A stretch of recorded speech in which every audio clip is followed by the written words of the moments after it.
Welcome to Cooperative Chats. This is our third episode. We are so excited, especially for today's topic. So we're going to go and get started.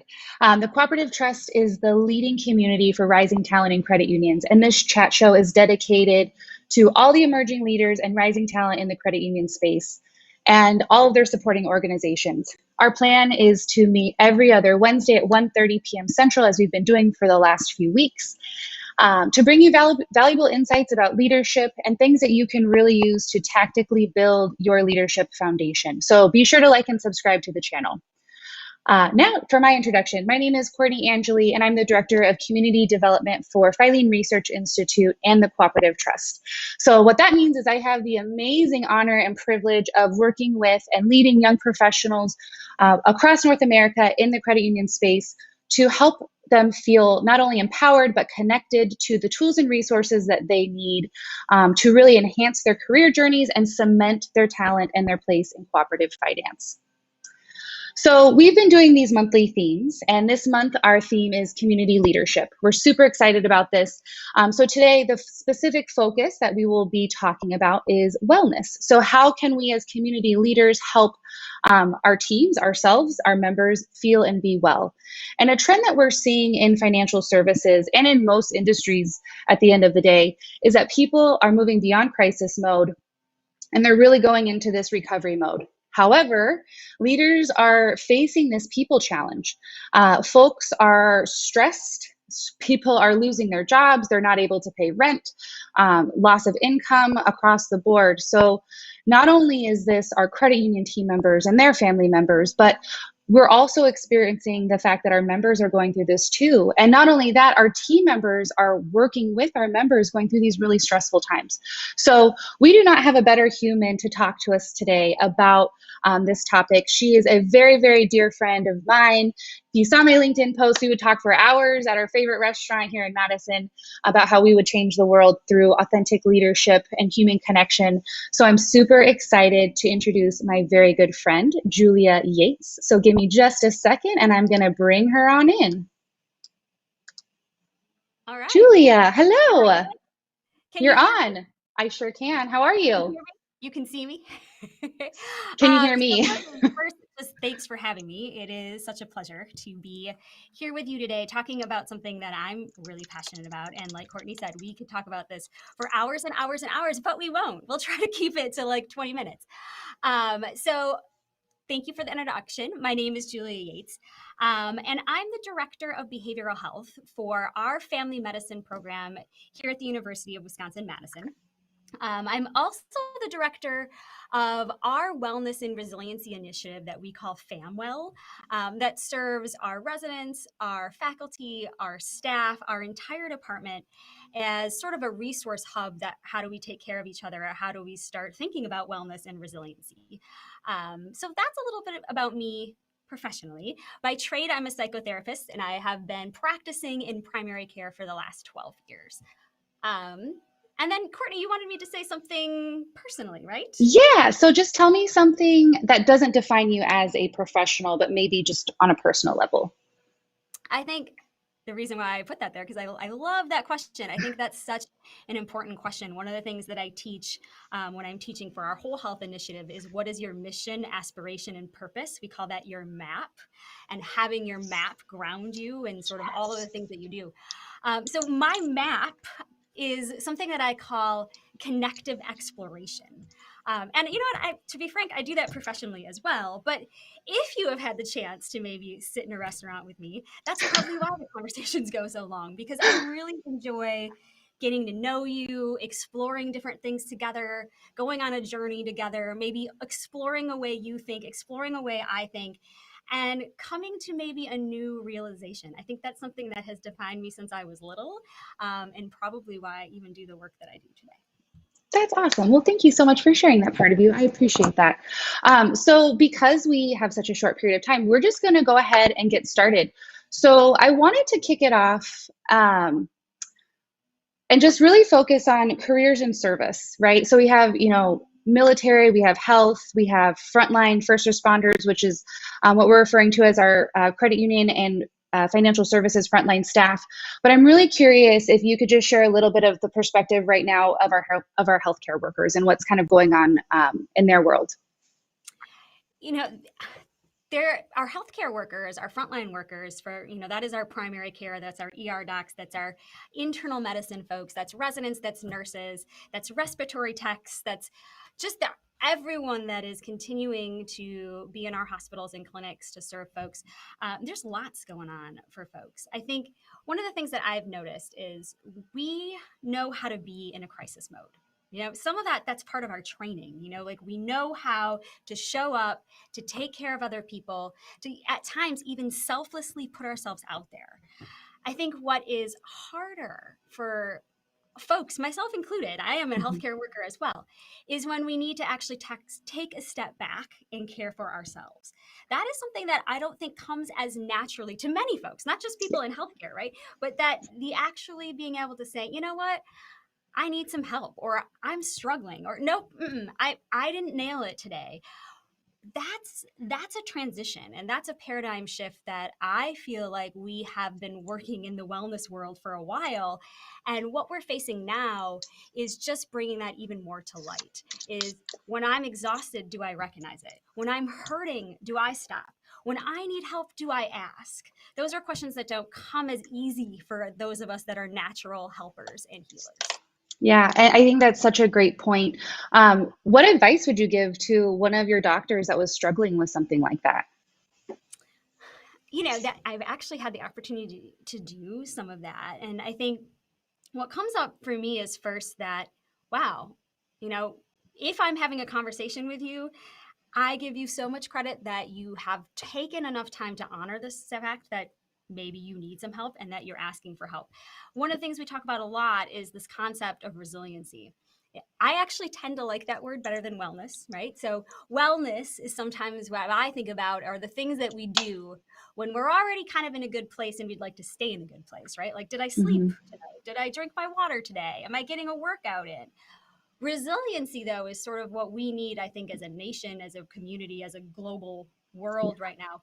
Resiliency is, how do I keep going when I'm struggling? Right. How do I find just a little bit more in my tank?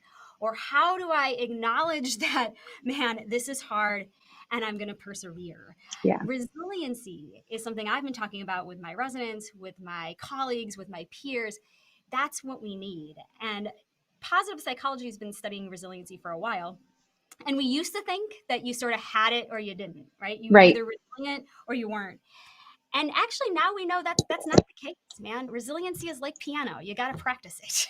And that's actually such a breakthrough in that you can build resilient practices. You can take steps in your day to day, in your week to week, in your month to month to build up your resiliency storages so that when you are pretty low on your tank, that you can find a way to keep going. So that's really awesome. We were chatting about this offline, and I was like, oh my gosh, we have to talk about resiliency. And kind of shifting away from healthcare workers, I do see a lot of overlap. Granted, thankful for healthcare workers, my goodness. But what I love is that we're all going through something, but these steps of building resiliency is not just for our healthcare workers, right? Like, these are things that our credit union staff can implement. These are things that our community banks can implement. So how would someone approach building up and strengthening their resiliency muscles? That is a great question. I'm so glad you asked Yay! that. Well, one of the things I like to talk about resiliency, and so yes, this is where my true therapist is gonna come out. How do we build an ability to be uncomfortable? Because we don't like it. As humans, we don't really like being uncomfortable. We don't like the uncomfortable feelings. We don't like the things that make us think. Or for us in healthcare, we don't like it when we have to pause. We are so much better at action and do and help, and I'll be there for you, and I'll take that shift, and I will stand up. But when we pause, sometimes that's pretty hard. Yeah. That comfort sort of leaves us. So a resiliency practice that I often, and quite frankly, practice for myself too, is, can I find the ability to be uncomfortable and just be with that? So I'm going to give you kind of something concrete if you don't mind. So this is Sure. something that I call RAIN. It's an acronym. We all have our acronyms. In finance, I bet you have so many acronyms that I Oh, wouldn't credit even know unions what it was. love Like there's acronyms. an acronym. This is a human acronym. Doesn't matter what your background is, but it's a resiliency practice, and it's based on RAIN. So the first part of this practice is sort of what I'm talking about there, taking a moment to recognize what you're feeling. So I won't put Courtney on the spot right now, but I could be like, Courtney, what are you feeling right now? But I won't do that for real. You can. I was going to say, I'm feeling nervous that this is our third episode and I want it to go smoothly. Right. So Yeah. you're picking up on I'm feeling nervous. Yeah. Now, there's a whole wheel of emotions, right? There's so many emotions. So sometimes even staying with that recognition for a minute, well, what kind of nervous is it? Like if I was doing this for myself, since I might as well be vulnerable along with you, like I'm feeling a little bit anxious as well because camera work's not my thing and my camera's not on the computer, it's up there. So if you see me, so I would say I'm feeling a little out of my element, which is an uncomfortable feeling for me as someone Yes. who likes to be in my element. So that's the first part, right? Recognize, RAIN. What really am I feeling? Name it, say it out loud. That's it. The next part of RAIN is acknowledge. So what acknowledgement is just letting it be there. All right, uncomfortability, there you are. I often envision myself kind of like waving to the emotion, like, well, hello, anxiety, there you are again. See you. It's just Yes. acknowledgement of the emotional experience, not trying to change the emotion. We've recognized the emotion. Now we're just going to acknowledge it. Caveat I'd love to say here, it just doesn't mean we have to like it, right? This doesn't mean we're accepting this feeling. It just means we're acknowledging it. It's Yeah. here for the moment. I am feeling a little discombobulated because I am not a camera girl. I'm a live audience girl, and I'm just going to acknowledge that. Okay. So after we've recognized R, acknowledge A, then we investigate. That's your I in RAIN. Okay, why is this feeling showing up for me right now? What's the reason? I will tell you. Okay, so if I'm investigating my own experience a little bit, I'm just this was not planned. I'm just going to be super vulnerable with you all today. Yeah. I am investigating this. Well, I like to do a good job. This means a lot to me. Like Courtney means a lot to me. This is probably why you're discombobulated because you care. Yep. All right, I can get with that. I don't have to like the experience, but investigating why it's showing up for me is helpful. And Yeah. another question I always ask myself here is why are you showing up for me, emotion? And what might you be trying to teach me? Ooh. What might I learn from you? So I'm probably learning right now that it's okay to be flawed. It's okay if people are like, where is she looking? What the heck? Like, I don't perfect. Like it's okay. So Yes. that's the investigation piece. And then your last part of RAIN, recognize, acknowledge high emotion, investigate, unpack the emotion. Your last part of RAIN in this resiliency practice is the simple feeling that this feeling is not me. This is not my identity. So, not me is the end part of RAIN. I am not my anxiety. I am not my perfectionism. I am Right. not any of those things. I'm experiencing that right now. I may have to hold that for a bit, but this is not who I am.